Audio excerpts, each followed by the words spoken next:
Okay, so today I'm gonna go ahead and show y'all how to do and install whatever a Flask Oauth server. So the first thing we're gonna go ahead and do is we're gonna make sure the basics are covered. So you're gonna go ahead and do a pip install Flask Oauth lib. That's one of your dependencies for pip. Obviously for pip you're gonna need Python and stuff like that. Another one you're gonna need is pip install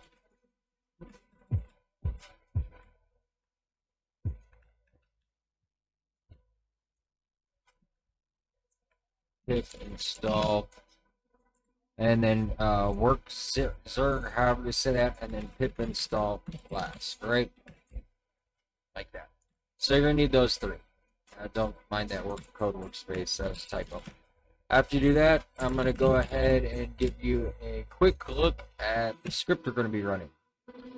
This is pretty much it. So you're gonna be importing the Flask module, the Oauth lib, the Oauth module.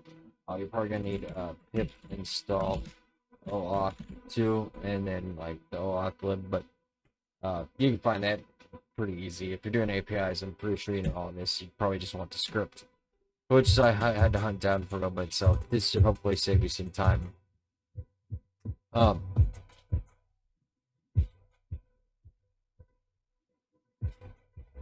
So after that, you're just gonna run it. Now, for me, I'm going to go ahead and kill the server because I think mine's running right now. So I'm gonna go ahead and do a kill. 15315. Okay, no more. So I'm just gonna type in Flask Oauth 2 server, and that's it. It's listening now on localhost 5000, and that's it. It's running. It's up and running. And that's pretty much it. So if you liked the video, I know there wasn't much to it. That works for me. Less work for me. Quicker copy paste for you. So if you like the video, like and subscribe. Buy me a cup of coffee. Send me some Bitcoin.